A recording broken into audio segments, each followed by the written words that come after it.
This is Glow in the Dark Radio.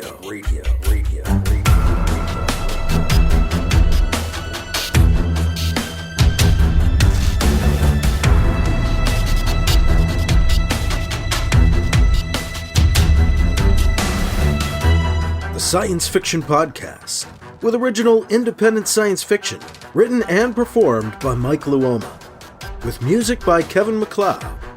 The Vatican Assassin Trilogy and The Adventures of Alibi Jones by Mike Luoma are available in ebook, trade paperback, and audiobook wherever you find your books online. Get links and details at glowinthedarkradio.com.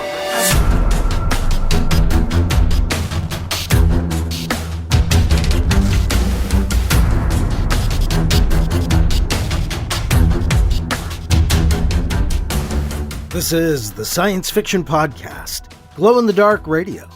I'm your host, your writer and reader, Mike Luoma.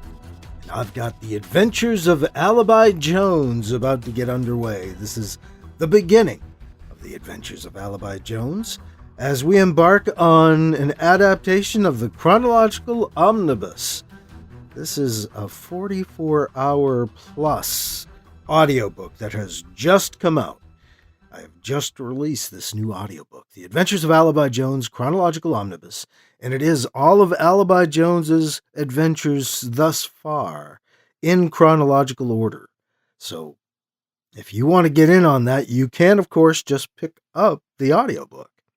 Or you can join us week after week as we go chapter by chapter, story by story through this entire omnibus. As a matter of fact, we're going to have two stories to begin this week. It's a double dose, 2 adventures of Alibi Jones to get us underway. I'm doing that because the first one is kind of a retelling of a story you just heard last week, because it is a retelling of the events that happened in the last chapter of Vatican Abdicator. Although in a kind of Rashomon sort of way, these are told from the point of view, or it's told from the point of view this time, of a very young Alibi Jones. He's like 3-4 years old, and his mother, Ruth. So you get their point of view on how that last chapter went down in Vatican Abdicator with BC. So that's Father's Day, retelling of that Vatican Abdicator last chapter from a different point of view. So with that in mind, that you're going to hear a very similar story to what you heard last week, just a retelling, I decided to go for the second story. And that's a longer story. It's called Blind Eye. It was written and appeared after, but takes place before the first novel, the first Alibi Jones novel. So we're getting to Blind Eye, and then we'll get into the first Alibi Jones novel. Now, Blind Eye was the first Alibi Jones comic book story. Not the first written. The first Alibi Jones comic book story written was Vacation, which takes place after the novel. But I was working with Ben Ferrari and Matt Grant at Earthbound Comics, and we were working on a new anthology they were going to put out called Spacebound. And they were looking for science fiction stories, and I gave them this new Alibi Jones story, Vacation, and they just felt it was a little too far along in Alibi's story. They wanted something more introductory. And so I went back and wrote Blind Eye, getting my inspiration from an actual event in history, an amazing con job that went on back in the 1820s, which I'll tell you about after we listen to the story, because I want to get into the stories first. And again, after these 2 stories, we start the novel, Alibi Jones, next week. And I should mention, we haven't seen the last of BC. He kind of pops up. He shows up in a later story or 2. Yeah, so we haven't seen the last of him. I've also got some new theme music. I went to Kevin MacLeod's site, incompetech.com, and found something that I thought would be great for Alibi Jones, which you're about to hear as we get into the chapter. It's called Mesmerizing Galaxy. So, new music from Kevin MacLeod as our introductory and closing theme for Alibi Jones Chronological Omnibus on the podcast. I want to say a big thank you to patrons. My patrons help keep this podcast going. Without patrons, I wouldn't be able to keep this podcast happening. So thank you. I lost a patron in the last couple weeks, so if you have thought about becoming a patron and hadn't yet, this would be a great time. I could use the support if you're up for it. You can sign up for $2, $5, or $10 a month and help support the podcast. I do that through a site called Patreon, Patreon, patreon.com. If you go to patreon.com/glowinthedarkradio, you can find out all about becoming a patron of Glow in the Dark Radio. And you not only get my thanks, but you'll get early episodes and free stuff too. The only real book news I have is that what you're about to listen to, the Chronological Omnibus, The Adventures of Alibi Jones Chronological Omnibus, is now available as an audiobook. You can get it at Audible or Amazon. You can get it at Apple, Google Play, Barnes & Noble. Anywhere you can find audiobooks, you'll find the Chronological Omnibus, the Alibi Jones Chronological Omnibus. And we are, as I say, about to embark on doing it chapter by chapter on the podcast. So you will be able to hear it all for free. But again, it is available now if you'd like to get it in the stores or download the audiobook and listen to it at your leisure, schedule, on your schedule. If you go to glowinthedarkradio.com or MikeLuoma.com, I've got the links for the audiobook right there at the top of the page. So you should be able to get to wherever it is that you get your audiobooks and get to that book relatively easily. And that is all for book news. We'll get into the first short story, Alibi Jones' Father's Day, next on Glow in the Dark Radio. The Flash Pulp Podcast. 3 to 10 minutes of fiction brought to you thrice weekly. Now it's 3 apocalypses in one. Yeah! Suffering from tough, stuck-on humans? Well, 20 hellish hours of suffocation in the all-encompassing web of Karwik the Spider God will get them right out. Too many brains lying around? The ravenous mouths surrounding zombie-fighting Ruby will quickly clean those up. Nosy neighbors? Infect them with the murder plague, and watch as they dissolve into paranoid maniacs bent on the preemptive assassination of their friends and family. Why stop at one end of the world when you can have all three? You can find them all at flashpulp.com or search for them on iTunes.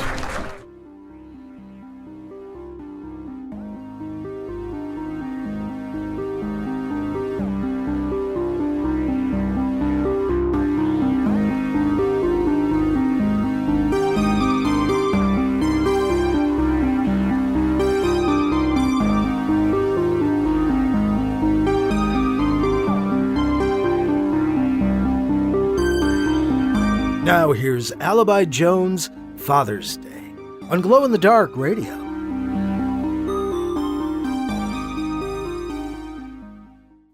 My earliest memories are of the day I met my father.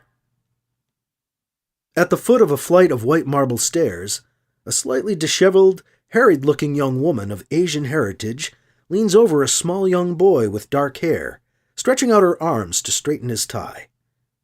The boy looks like a little man, in trousers, suit coat, and tie.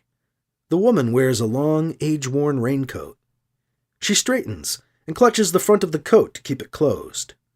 "Stop fidgeting," she says to the boy, when he tries to adjust the knot under his little chin. "I want you to look nice when you meet him." She uses a free hand to brush a stray lock of hair from his face, and then turns him to face the stair. "Let's go." The two of them climb the steps up to the main doors of St. Gabriel's Church. The church was built sometime back in the 1900s. It's a grand old white wooden building with 2 square towers. The building's 2 longer sides are lined with rows of stained glass windows depicting the Passion of Christ. There seems to be someone of some importance visiting the church. Dark-suited security men stand at the top of the stairs, in front of the church doors. A worried-looking older priest stands beside one of the security men at the top of the stairs. Ruth leans over Alibi as they reach the top of the stairs. "You should look good for your father," she says to her son. Alibi holds on hard to his mother's free hand. Ruth tries to talk her way into the church, past the dark-suited men and the priest standing next to them. "But we're his family. His son would like to see him," Ruth pleads. "It's a surprise. That's why it's not on your schedule." Alibi looks up at the grown-ups. He doesn't like to see his mother looking like that. She looks hurt. She has been angry all the time lately, but now she looks strange as she and the men talk about going into the church. "Come on, Alibi," Ruth says. The priest lets the boy and his mother into the darkened church through the heavy wooden main doors. The boy and his mother walk up the dimly lit center aisle of the darkened church. There is a distant figure standing at the altar ahead of them. A giant crucifix hangs over the altar and the man. The man is my father, B.C., Bernard Campion, once an assassin for the Vatican. The day I met him, he had risen to become Prime Representative, the leader of the Solar Alliance. But he didn't know Ruth had given him a son. Me. "I thought I'd find you here," Ruth says to B.C. as she approaches. She clutches her coat closed in front of her with one hand, while the small boy holds on to the other. "Me?" he asks. "Hello, B.C., the woman says, drawing closer. She stands beside him, the boy at her side. "The priest was kind enough to let us in when I told him we were family," she says. B.C. stares into her big brown eyes, trying to remember who she is. "You don't even remember who I am, do you?" she says, seeing right through B.C.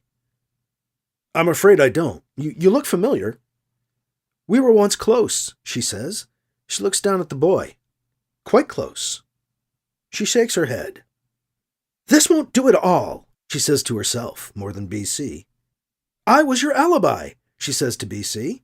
She looks at the boy. "His name is Alibi," she says, with an air of some sort of satisfaction. The boy has his mother's big brown eyes. He looks up at B.C., but stays quiet. "Alibi?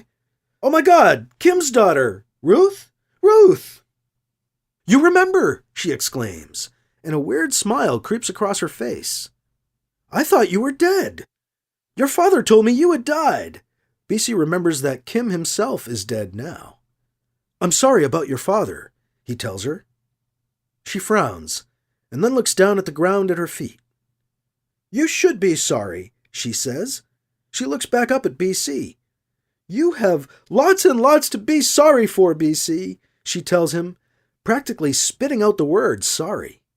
"You ruined my father, my family, my faith, my home, my world, my life. You bastard!" She stares eye to eye at him as she finishes. The boy at her side begins fidgeting, whimpering softly. B.C. sees frenetic energy dancing in her eyes as she lectures him. There is a weird edge to her voice, a strange chaotic craziness. B.C. is worried. She doesn't seem to be all there anymore. What can I say, Ruth?" B.C. tries to sound calm and reassuring, but he's trying to figure out a way to call security without freaking the woman out. "Nothing," she answers him. She looks down again. One of her hands still holds the hand of the boy. The other is now inside of her coat. "What about the boy?" B.C. has to ask. She looks up at B.C. and then down at the boy. She bends down to talk to the boy face to face. "Al, this man is your daddy. Alibi, meet your father. This is Bernard Campion," she says, and she and the boy both look up at B.C. She straightens up. "Are you okay?" B.C. asks her. She ignores his question and begins to lecture him again. "You've done a lot of bad things, B.C., Ruth tells him. "And I'm not talking now about what you did to me and my family and Fortune Station. I'm talking," she looks down and then back up at him, "about the things my father told me about you. He told me all about you, B.C. All the killing, the horrible things you'd done." She shakes her head. "And now I see you all over the news. They're all saying such great things, such nice things about you. But none of it is true, leader of the free world. And I've seen you with that woman." She trails off and looks back down at the floor. She glances at the boy and then looks back at BC. "They say you two are getting married. Is that right?" she asks in an accusatory tone. "Well, I don't know about that. We haven't even talked about it," BC says defensively. "You're a bad man, BC," she says angrily. She glares at him as she raises her voice. Good things should not happen to you. You don't deserve any of it." Her eyes burn into his. "I've tried to make up for the bad," BC tells her. "I've tried to do good things. I've saved the human race. That's got to count for something," he insists. "You were lucky," she reasons. "Lucky to be in the right place at the right time. You were lucky, not repentant. Have you repented? Really? I don't think so. You haven't atoned for your sins," Ruth says, a quavering edge to her voice, a hint of panicky excitement. "Are you judging me then?" BC asks her defensively. "Maybe I've made up for what I've done. I did it all in the name of God anyway." "You don't believe that, do you?" Ruth challenges him. "You never did you? Neither do I. You did it because it was fun. You didn't really believe in what you were doing." BC wonders where his security detail is. "Where is my security?" "I was an instrument of God," BC tells her, but his words ring hollow in his own ears. "You were judge, jury, and executioner," Ruth tells him. She fixes her eyes on BC's. "And so am I." She breaks her gaze. Ruth looks down at the boy. "This is your son," she says, lifting her hand holding the boy's.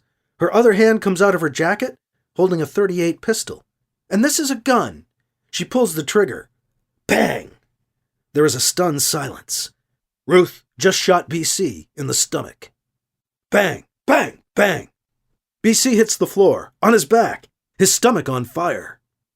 Alibi is crying, his loud shrieking and sobbing filling the air like a human alarm siren. BC hears the gun hit the ground beside him, hears shouting in the distance. But everything is echoing. He blinks.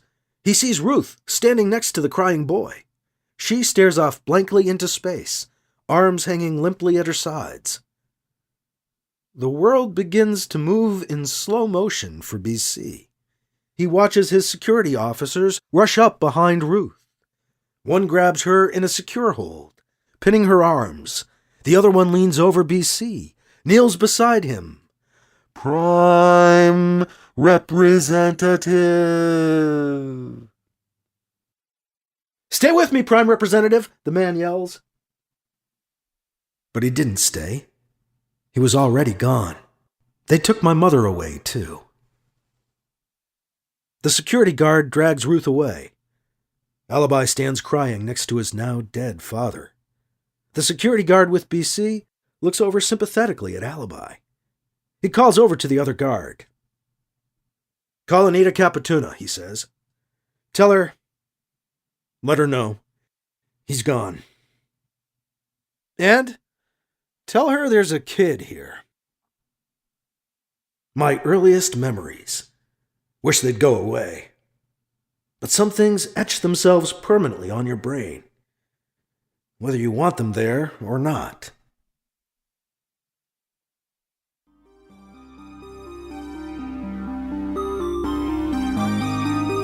That was Alibi Jones' Father's Day. This is Alibi Jones' Blind Eye on Glow in the Dark Radio.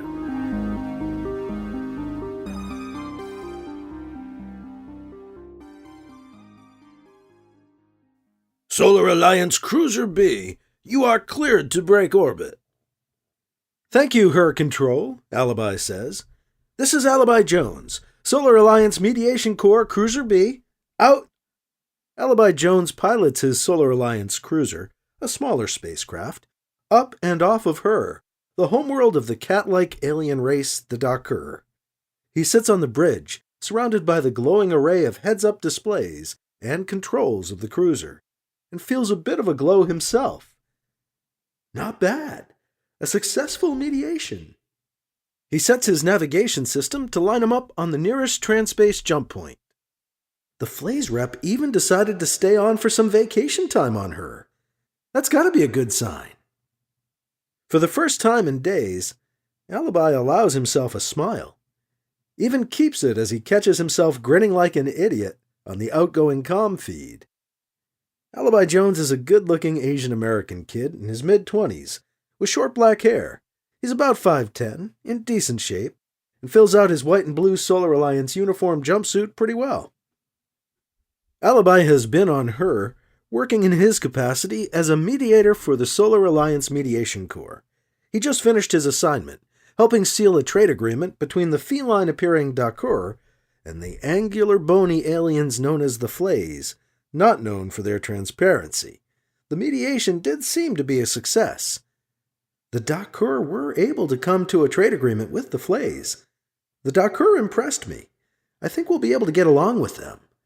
Just getting to know the cat people, really. Seem to distrust the Flays as much as we do. At the cruiser's controls, Alibi replays the scene in his mind's eye, looking on as a Flays and a Dakur touch alien claws to alien paws across the bargaining table. Only Faux Pas was mistaking the ambassador's brother for him. The Dakur don't all look alike, but those two had similar coloring. Kind of embarrassing. Well, now home to Cat's Eye for some R&R. The comm interrupts and changes his plans. Priority call from Dr. Anita Capituna, the comm says. Priority call. Anita Capituna, Alibi's Aunt Anita, appears on a screen in front of him on the ship's bridge. Anita is a tough, take-no-BS, older Latina woman in her early 60s, with a little black left in her mostly silver, shoulder-length hair. Aunt Anita, Alibi greets his aunt. I just finished with the Dakur and the Flays. So I hear, Anita says. Sounds like a solid trade agreement. Congratulations, Allie. Thanks, Alibi says. You're not calling just to congratulate me, though, are you? I can hear it in your voice. What's up? Well, I do want to congratulate you, Alibi. But I also have a favor to ask. Alibi smirks. I knew it, he says. He sighs. Don't sound so put out, Anita says. The favor is near your home on Cat's Eye, and it involves going to a party. Is that so bad? Alibi rolls his eyes. Depends on whose party. The governor's? Another diplomatic dinner? Alibi complains to his aunt over the comm. Thought you were through with this stuff. You're retired. Even the former prime representative of the Solar Alliance has obligations, Allie, Anita says. She smiles a reassuring smile at him. I know I can trust you to represent me well and with honor. Governor Villa will be pleased to see you again. Another thought strikes her. Oh, and be sure and wear your dress uniform. The ship alerts Alibi. His transspace jump point is approaching. Alibi engages the bridge controls and readies his ship for the transspace jump to Cat's Eye. You know, Aunt Anita, Alibi says, a playful tone in his voice. I'm just about to make the transspace jump to Cat's Eye. The transspace engines might misfire. I could end up anywhere. She purses her lips to fight a smile as she answers. That's fine, so long as you end up at the governor's residence on Cat's Eye by 8 o'clock tonight. Anita out. The sprawling governor's estate on Cat's Eye is lit up at night, the luxurious residence bathed in soft pastel pinks and violets that complement the ambient light of the Cat's Eye Nebula, brilliantly dominating the starry night sky above. There is a party going on. It's a warm evening. Cat's Eye is a human colony world with a breathable atmosphere. Guests stroll about outside on the residence's grounds, as well as gather within spacious rooms in the main building, as the party continues. Alibi waits at the entrance to the main ballroom for Governor Villa's doorman to announce him, so he can officially enter the party. He checks the time. 8 o'clock. Right on time, Aunt Anita. Bearing the greetings of his esteemed aunt, former Prime Representative Anita Capituna, Mr. Alibi Jones of the Solar Alliance Mediation Corps, the doorman bellows. Alibi, in full dress uniform, makes his entrance into the main hall. He spots Governor Emilio Villa, waiting for him across the room. Villa, the young governor of the colony, is in his 30s, a man of Latino and Italian heritage. Alibi and Villa each nod at the other, and Alibi begins to make his way through the 50 or so gathered guests in the hall to pay his respects.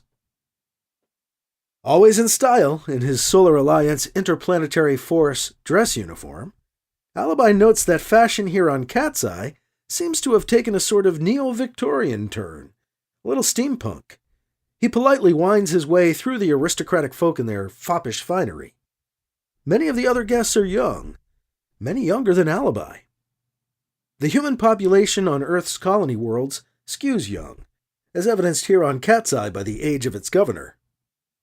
"So glad you could come, Alibi," Villa says. "Your aunt has been a great benefactor to Cat's Eye." "Thank you, Governor Villa," Alibi says. He smiles, nods, and the governor drifts off to greet other guests. "I have made my official appearance. Good. Wonder how long I should stay." Alibi snags a glass of champagne from a passing servant's tray as he watches a lovely olive-skinned woman twirling on the dance floor in an old-fashioned dress. Her dance partner, dressed in a businesslike suit, is a sleek, dark-skinned woman with short, curly black hair. "That dancer looks familiar. Is that Shira from high school? Looks like her. Didn't know she was out here. We hooked up for a while, way back when. Wonder if she remembers." Alibi takes a sip of champagne and watches Shira dance. The governor returns and interrupts him, a young couple in tow. "Alibi Jones," Villa says. "Yes, Governor Villa." Villa brings the young couple forward. "There are a few people here tonight who wanted to thank your aunt personally. As she's not able to be here, would you be so kind? Allow me to introduce you." "Oh no, she didn't tell me about this." "You owe me, Ananita." "How many people can Villa introduce me to?" Hoping for a breather after an hour of hellos and "your name agains?" Alibi, feeling somewhat worn out, attempts to hide out of sight on a small outdoor deck and grab a second drink. Can only make so much small talk. The governor finds him again, all the same. "Alibi Jones." Getting tired of hearing him say my name. "Come," Villa says. "You must meet our guest of honor." A little surprised, Alibi sees the governor has brought over the short-haired dancing partner of his old girlfriend, Shira. "Alibi Jones," Villa says. "Meet the director of Poyas, Georgia McGregory." "Hello, I'm Alibi Jones, Solar Mediation Corps." Alibi extends his hand. She looks wary. "Hello. Director of Poyas," Alibi says. "Never heard of it, sorry. Where's Poyas?" Georgia McGregory pulls up proud as she responds. "We're a growing colony on the edge of Darkour space," she says. "You hadn't heard of us yet, and now you've heard of us." Georgia smiles as she settles down. The governor looks confused. "Jones, you were just on her, weren't you?" he asks. "That makes you almost an expert on the Darkour. I was sure you would have run across Poyas colony." Alibi is about to respond when Georgia interrupts. "I'm afraid you must excuse me." She looks alarmed. She turns and leaves Alibi and the governor, heading back inside the main ballroom. "Okay," the governor says, confused. "Yeah, that's kind of weird," Alibi says, now suspicious. "You know her?" Villa asks. "No," Alibi says. "Not her. I used to know her partner there, but I don't think that..." Alibi's words hang in the air as Georgia reaches Shira and makes a show of gathering her up to leave. "Come, Andrea," Georgia says, conspicuously loud, into a lull in the music and conversation. I must attend to a colony matter. Georgia grabs Shira by the arm, and the two make for the door. The room is awkwardly silent for a moment before the murmurs and melody resume. Have you chased our guest of honor away, Jones? Via asks. Alibi misses the question, lost in thought. Andrea? An overdressed, mustachioed older man with rosy cheeks and turned-up nose approaches the governor and Alibi, apparently agitated, ready to sputter at them. What did you say to the director? He demands. Nothing, the governor says. Alibi Jones, Kevin Tremaine, the new ambassador for Poyas. Ambassador? Alibi says. Alibi is not impressed. He'd seen this guy working the crowd earlier, obviously self-important. As puffed up as his frilly shirt. And no doubt newly appointed the way he's acting. Still, suppose I should engage him. It's like I can hear my aunt in my head telling me what to do. So, you're near Darker Space? Alibi asks. Tremaine, distracted, ignores Alibi, too busy talking to the governor to hear him. I'm sure she'll inform me back at the estate, Tremaine says. She was not upset, Via says. Tremaine finally notices Alibi Jones, as Alibi speaks again. The woman with your director, Alibi asks. You are? Tremaine answers his question with one of his own. This is Alibi Jones, Via says, repeating himself. Anita Capituna's son? Oh! Hearing the name of the former leader of the free world, Tremaine is now more aware of Alibi. He smiles a smarmy smile. Pleasure! Right, Alibi says. Tremaine, uneasy, keeps glancing towards the doors where Georgia has just left. So, you're out near the Dakar? Alibi asks again. What? Tremaine looks at Alibi with a furrowed brow. Dakar? Yes. Well, I've just been appointed. Haven't actually been out there yet. Really, Alibi says. Huh. Tell me, the woman with the director. Her name's Shira. Sure? No, what? No, that's the lady Andrea Lavera.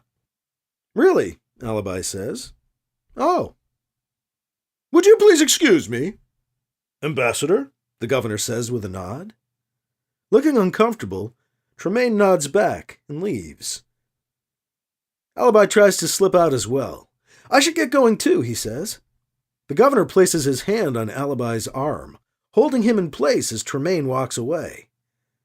Come now, Alibi, he protests. All my A-listers can't leave at once. Alibi looks toward the doors with longing. He smiles a fake smile at the governor, who beams back, the happy host. You definitely owe me for this one, Aunt Anita. 2 hours later, Alibi is finally free. He heads for the sanctuary of his own apartment.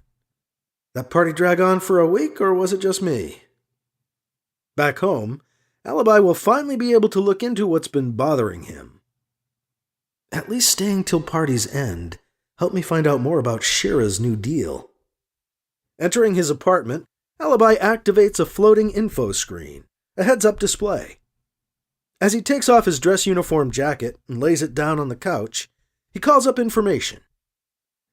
Now, let's see about Lady Andrea Lovera and the Poyas colony. His search yields a flashy presentation for settlement and investment opportunities. Scenes begin to play.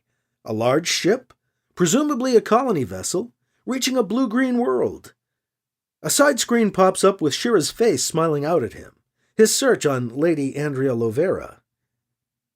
Alibi glances at the blurb on the side screen. The lovely Ms. Lovera is supposed to be an original colonist? Alibi says to himself. Yeah, right. As audio begins, the main screen shows what looks like actual footage of the main city of the colony of Poyas under construction, in the midst of lush vegetation. In the foreground, happy workers raise the side of a new building. Is it time for a new start?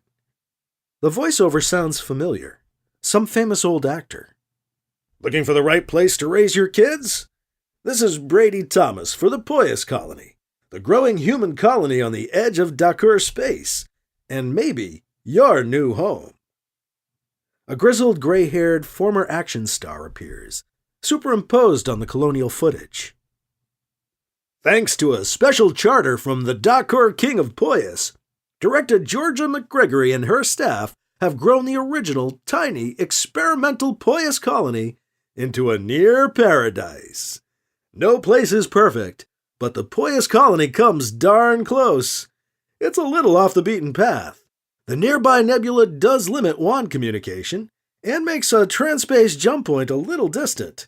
But if you're like me and don't mind getting away from the chaos of modern life, well, let's just say, it ain't bad being a week and a half away from it all.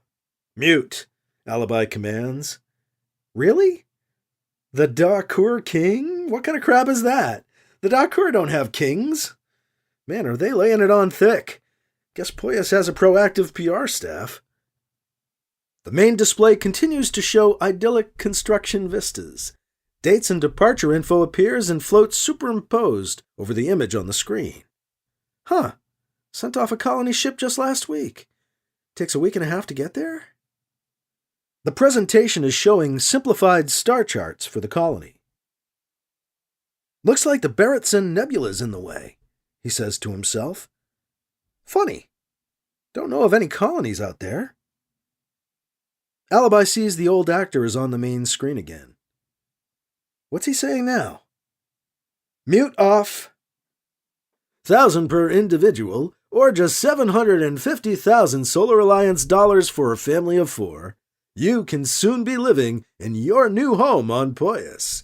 Your payment covers all transportation costs, pays for your new home in the colony, and you'll get a starter seed interest-free loan of 100,000 Poyas dollars, the currency of the colony. And you'll probably want to exchange your SA dollars for Poyas dollars before leaving for the colony.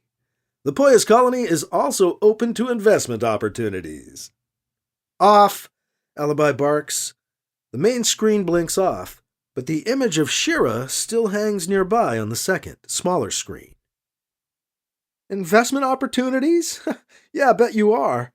This doesn't feel right. Star charts for the Barrettson Nebula and surroundings, please. The main screen shifts to a 3D display of the Barrettson Nebula stellar neighborhood. Alibi studies it with growing alarm. No way! He shakes his head. They wouldn't, would they? He zooms in to the supposed location of their paradise. Only thing out there is a dead Eldred world.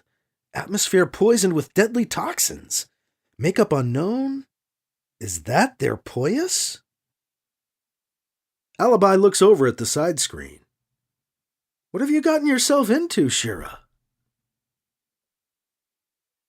Even during the colony's daylight hours, some nearby stars are bright enough to be seen in Cat's Eye's pale indigo sky alongside its namesake nebula. Alibi Jones finds himself looking up at them absent-mindedly the next morning as he waits in an entry alcove at the main entrance of a luxurious manse, the residence for the sprawling Tremaine estate, located at the eastern edge of Cat's Eye's main city. He's before an impressive-looking wood and iron front door. He'd hit a door buzzer on the side, in the wall of the alcove, a few minutes ago. A woman on the screen next to the buzzer then asked him to wait a moment. It's been a long moment.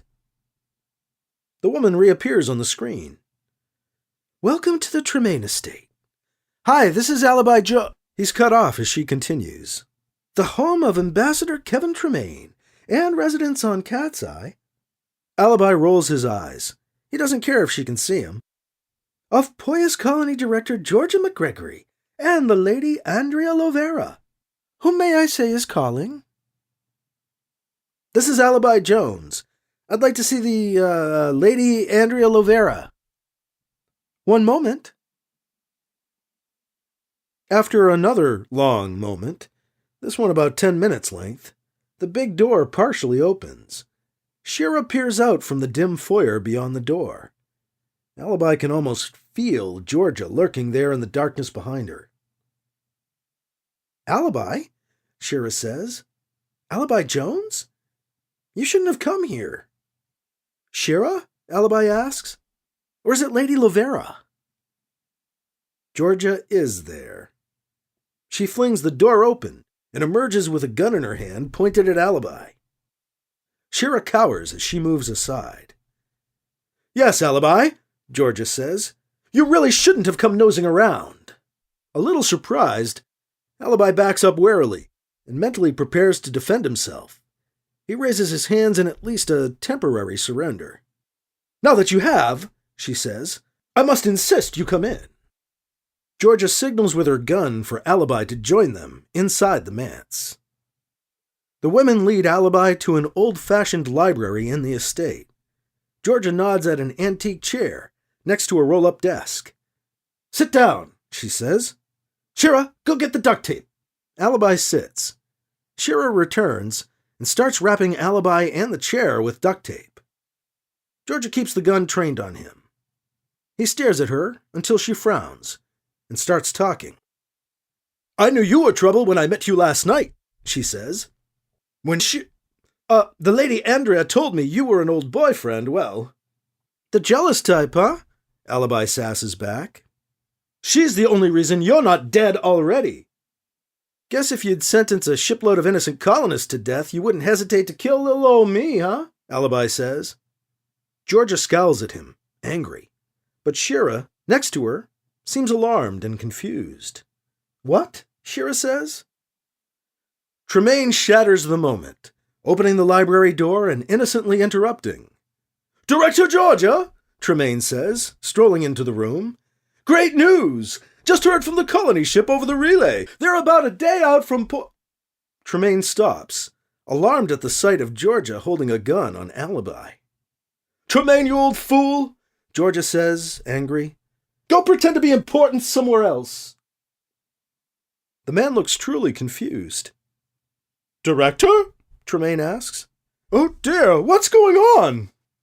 Georgia's eyes bulge a little, fed up with the older man. Enough!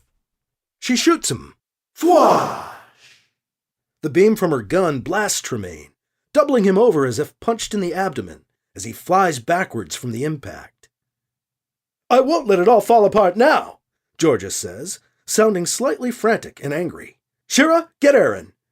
Bring the transport around front. Georgia holds her gun on Alibi as Shira leaves the room. What the hell are you doing? Alibi asks. Tying up loose ends, she says. She trails off. Georgia takes a box cutter out of a pocket and extends the blade, glaring at Alibi. Box cutter in her left hand, gun in her right, she walks over to Alibi, duct taped to his chair. She walks around behind the chair, out of his line of sight. Turning disadvantages into advantages, she says. He sees the flash of the box cutter's blade. She brings it down just behind his left shoulder blade and starts cutting through the duct tape, slicing down on the side of Alibi's chair, all the while holding the gun at ready in her other hand. We'll put you and the old man on your cruiser and fly you into a star somewhere, she says. 2 loose ends tied off. Alibi feels the duct tape loosen as Georgia cuts below his left hand. He tests it, bringing his now free arm's elbow up into Georgia's chin. She grunts. Alibi looks down at a stunned Georgia as he gets up. Still half stuck, he tries shaking the duct-taped chair off of him. His back to the door, he doesn't see a big man in a mechanic's jumpsuit come into the library with a gun in his hand. You're crazy, Alibi says. She shouts past him. Aaron!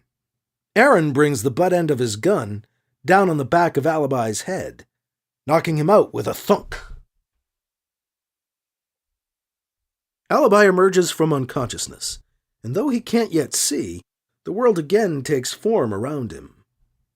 He feels and hears a low vibration, the hum of his cruiser's engines. The cold hardness his left cheek rests against must be the deck of his ship. Am I on the bridge? Oh, Alibi groans. It hurts to think too much. Will it hurt to open my eyes? He tries. Not too bad. A little too bright. He is on the deck of his ship's bridge. A woman in a helmetless EVA suit sits in the pilot's chair. He can't see her face from here. "Who's flying my ship?" Alibi asks in a weak voice. The pilot gets up. Alibi can't yet move for some reason. Her boots grow in his sight as she walks across the deck to him. Then Shira's face looms large as she leans down to look at him. "Shira is flying my ship." "Alibi?" she asks. "You awake?"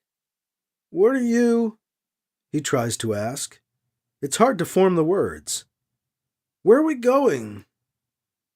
"Georgia's decided," Shira says.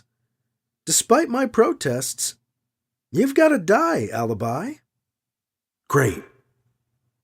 "I've set the controls for the heart of the sun," she says.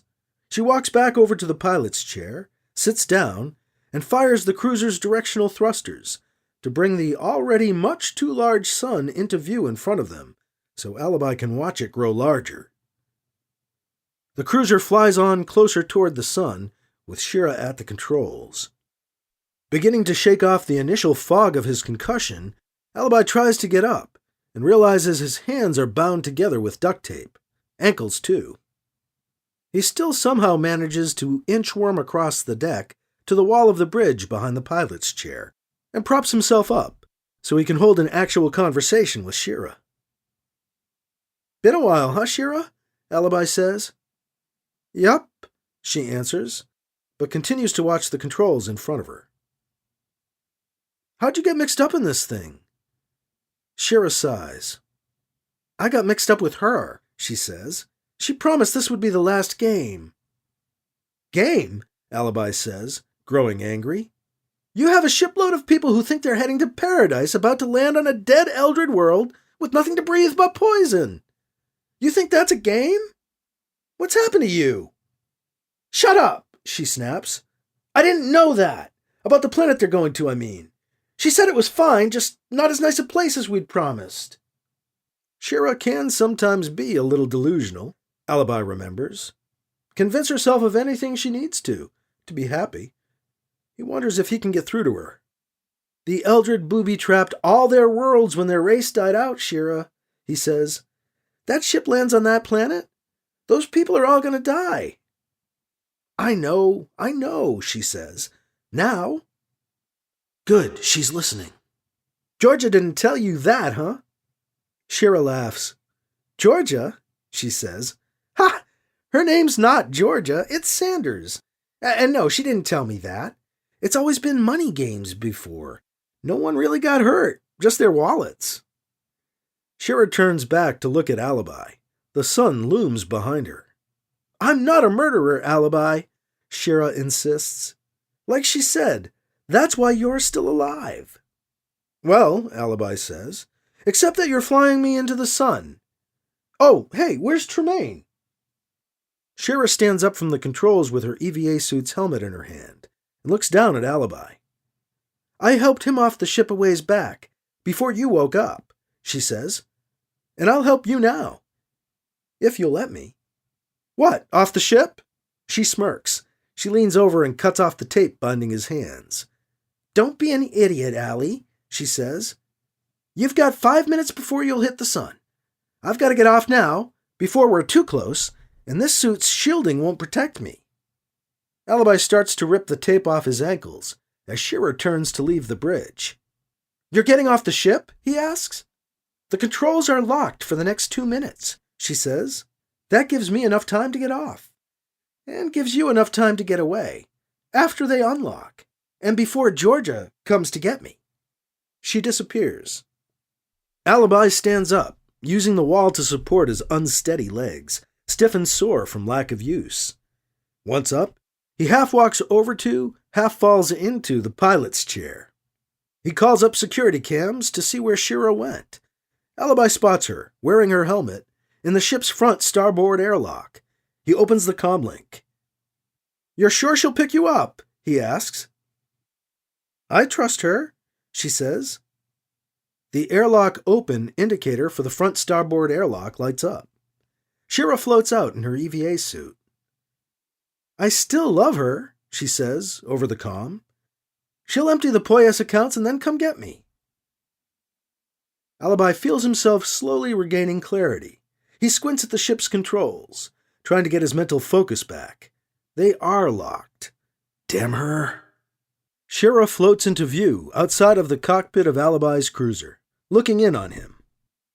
You can sure pick 'em, Shira, Alibi says.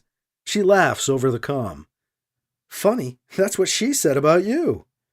Alibi watches the counter tick down. 30 seconds, and he could go. Unless... Wait a sec. But she knows I could... How do you know I won't just sit here, blasters ready and waiting, and take out her ship when she arrives? Alibi says. Because I know you, Alibi, Shira says, and I'm trusting you to make things right. Watching her floating out there, he could see the question in her eyes through the thick, clear plate of the ship's viewport and her helmet.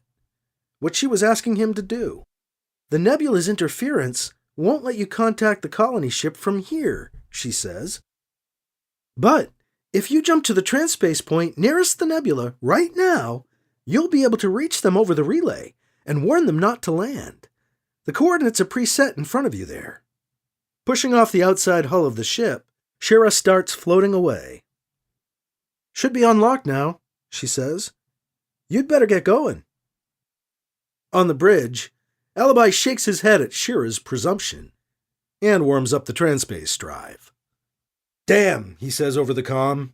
You're gonna get caught, Shira. Always were too smart for your own good. Lucky for you, she says. Now go. Alibi maneuvers the ship away from Shira as he readies the jump to transspace. I'm gonna do this and then come back for you, Shira, he says. No, you won't, she says. I'll be long gone. Floating alone, Shira watches as the cruiser disappears into transspace. See you later, Alibi Jones. The end. For now.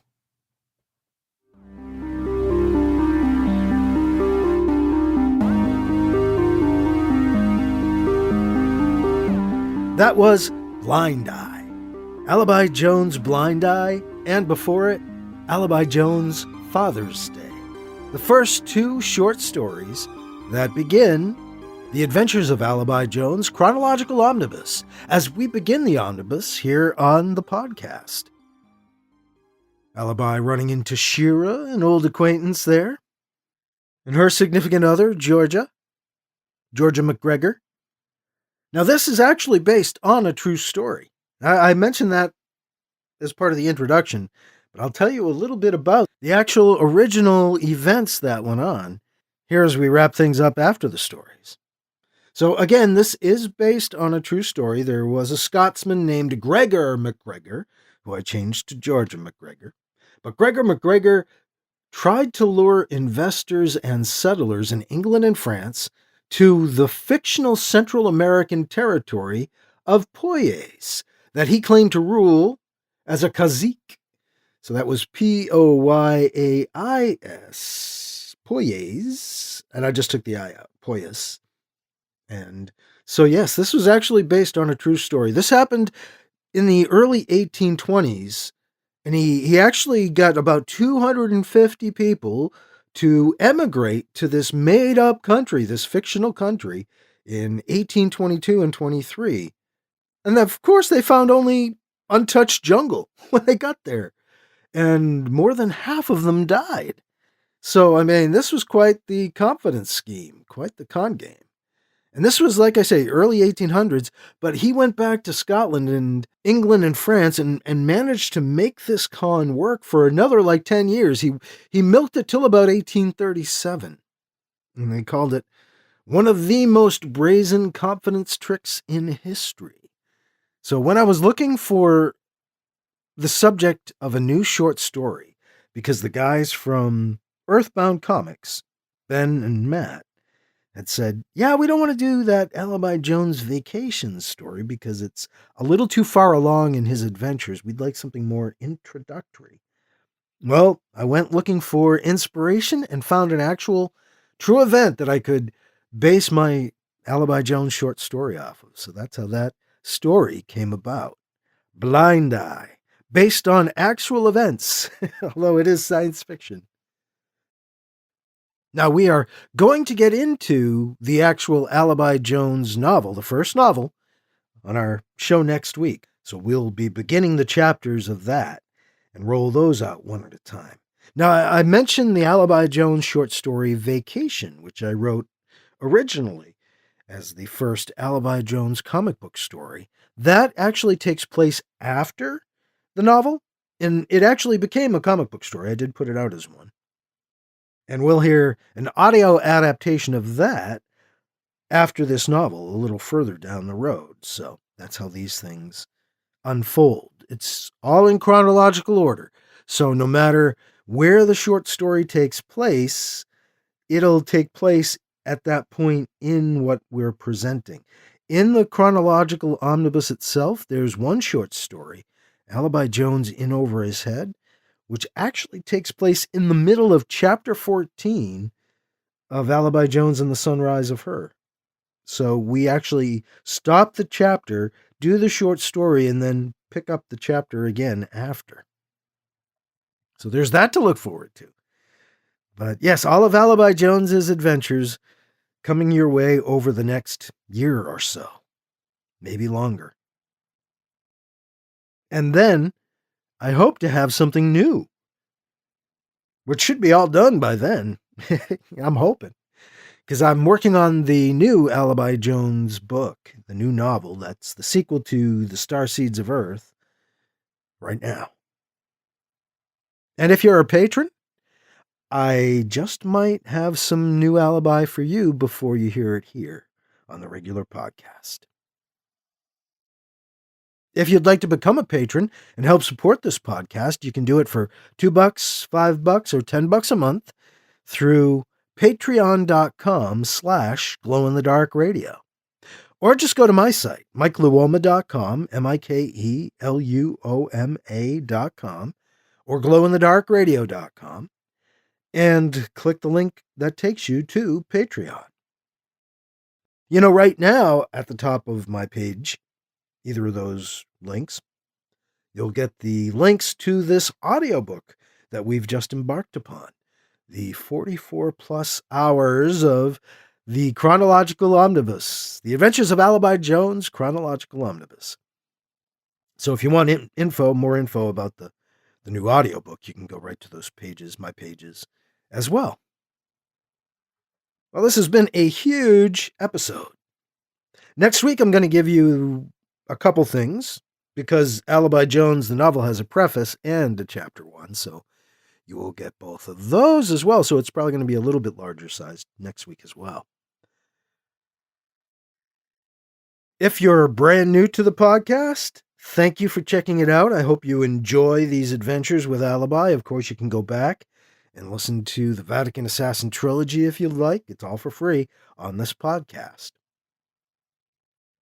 Whether you're new or a long-time listener, I do this all myself. It's all DIY. So if you can help me out by spreading the word, whether it's sharing posts, telling people about the podcast, or some other way of spreading the word about Glow in the Dark Radio and letting people know they can listen to free science fiction every week, that would be great. If you can do that, if you can help spread the word, it means the world to me. Because I don't have a marketing budget or any of that stuff. It is just me putting out my stories. And that is all for this week. I'm your host, your writer and reader, Mike Luoma. Thank you again for listening to Glow in the Dark Radio.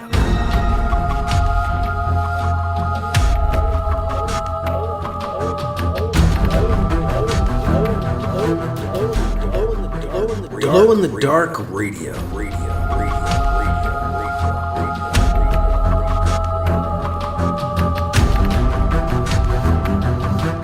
This podcast presentation is copyright 2023 by Michael F. Luoma and is protected under a Creative Commons Attribution, Non-Commercial, No Derivatives 4.0 International License. CC by NCND 4.0. Music by Kevin MacLeod. You can find his work at Incompetech.com.